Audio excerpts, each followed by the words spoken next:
and just some thoughts around, yeah, disability and care. And I'm gonna start actually with a list of like don'ts. Don't do this. Disclaimer, if you have done this, like,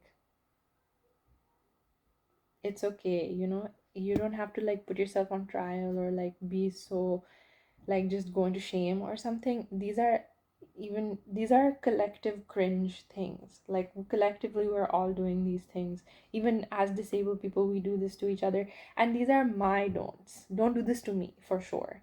But I know that some of these are also applicable to other disabled folks. And if anything, I hope that at least they can help you to ask. So you can ask the person.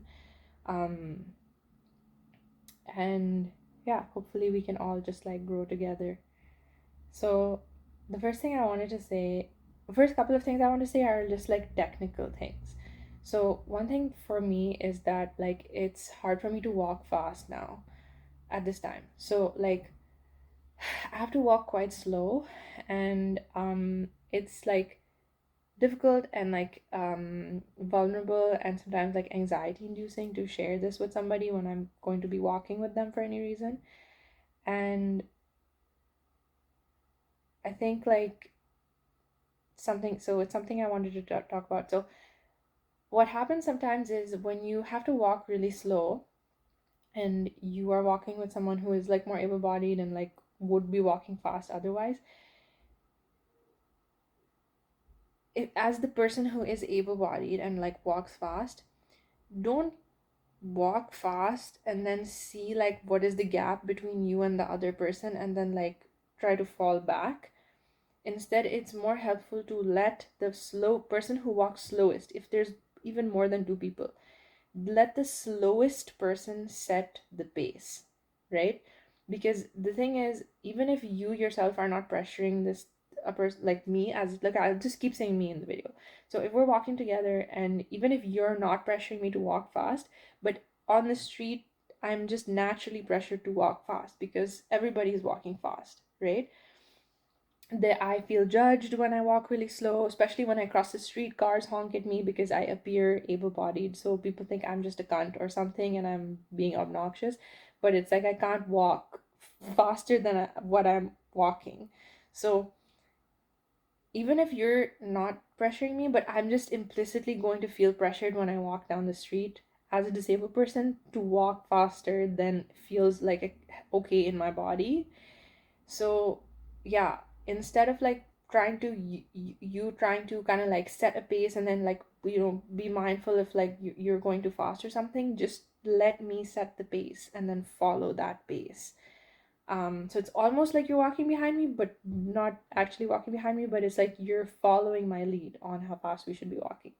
And a note in this only is that sometimes what happens when I voice this to somebody, some people say like, oh, I'm like kind of forgetful. So if I start walking fast, just remind me. Like, just know that I'm not trying to like pressure you. And I understand this sentiment. I don't think that anybody is saying this with a malintention, but this is a very unreasonable thing to say, to expect that person to continuously voice that they are unable to do something. It's very hard to say, I can't do this, right? Especially to somebody who can do the thing. So don't make me say it again and again. If you feel like you will forget or something, it's okay to voice that. You want to clarify that you don't have any bad intention or something, and that's for me, that's okay to receive. But don't say like remind me. Instead, you put the effort when you notice me falling back to remind yourself. Like that's not my job actually. If you want to walk with me and walking with me means walking slower, then that's a care practice that hopefully you should be working on your own. The other technical thing I wanted to share is like what happens often because I need assistance in getting up, like from a chair or something, right? And what happens is when I ask for a hand, a lot of people they will try to pull me up. And again, I totally understand what you're trying to do, but it's actually not helpful because you don't know how I need to position myself and like use my body to put that force and like capacity to come up. You can even injure my arm like that. So instead, what is most helpful for me, and you can ask this for anyone you're helping in this way, is to just make yourself firm, like if you were like a tree or like a handle, right? And just make yourself like solid, and then I will pull myself up. Like you will be the anchor, and I will pull myself up that way. Um, so yeah, that is like some another technical thing to keep in mind. Now these are like a little bit more like abstract and relational things. The first thing I wanted to say is like, don't decide what someone, okay, so this one is about balance, right?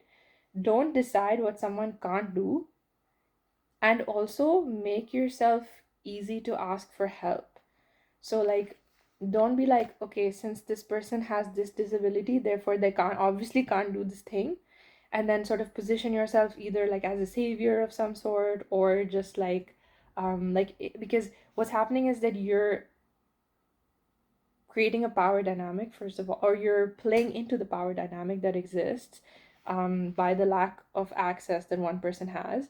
And the second thing, like, you're disempowering me. You're actually positioning yourself as like a decider of my experience and like what I can and cannot do. And also, you're just not present with me anymore. You're living in your own idea of like what I can and can't do.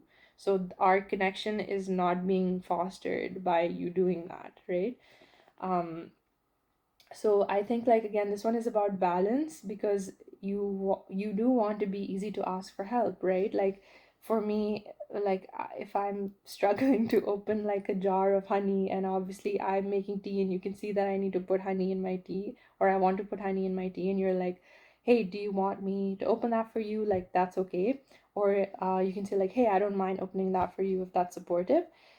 But don't, you know, just go around deciding like what I can't do, and like what that means for like what we can collectively do, or something like that. And this is like a strong note within this one. Don't take things from someone's hand. Like, don't ever take something from my hand and be like, you can't do this, and just take it. That is very rude and disrespectful. And I know that sometimes it comes from like enthusiasm. And if you've done this, I'm not thinking that you're a bad person or something. But I have to say this, that like, yeah, don't take things from people's hands, because that is very disempowering and it is very disrespectful. Um, Another thing is, don't give unsolicited advice about my disability or treatment plans. So again, I think that because most of these have genuine kindness, like, is what you think you're doing, right? But the thing is that it is very exhausting to live with a disability in the current world that we live in, which means that you have probably been mishandled by, especially as like a generally marginalized person, like a femme person, as a menstruating body, as a racialized person, like, um you are usually very mishandled by the system, and you have possibly gone through many treatments, some of which may have made you better, some of which may have made you worse. So this is a very touchy topic. And I think, like, if you just, your intention is truly just knowledge sharing, you can ask if the person wants to receive that. Because maybe even I would want to hear your suggestions, or maybe, something that I don't know, and I want to have ease in my life. So maybe I want to know, but that doesn't mean I want to know it now. So instead of just like, and then it gets hard when someone is enthusiastically telling you, it's hard to be like, hey, can you actually just shut the fuck up? No, I'm kidding. I don't want to say that. I kind of want to say that sometimes, but it's not like that. It's more just like, this is too much. Like, I can't receive this right now. I don't want to be, talking about this right now. For a lot of us, like, we an exorbitant amount of time, like a lot of time in our daily life is spent navigating like the fact that we're disabled and everything that comes with that. So on top of that, having to like talk about it when we don't want to is does not feel supportive. So be please don't do that. um yeah, and then also just understanding that people are allowed to reject your help.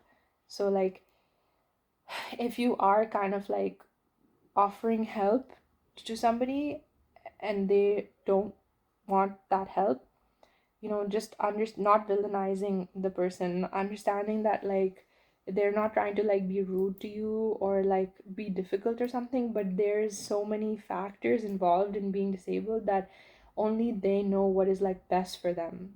Like only I would know what kind of help is actually going to be helpful and what is not. It's just going to exhaust both of us, right? And it could be really tiring for me to explain to you all of how and why that is the case. So just taking with respect and humility, like the fact that a disabled person is their consent is central to anything to do with them. Um, yeah. So I have a couple more thoughts, but I'm running out of space on my phone, so I'll stop talking.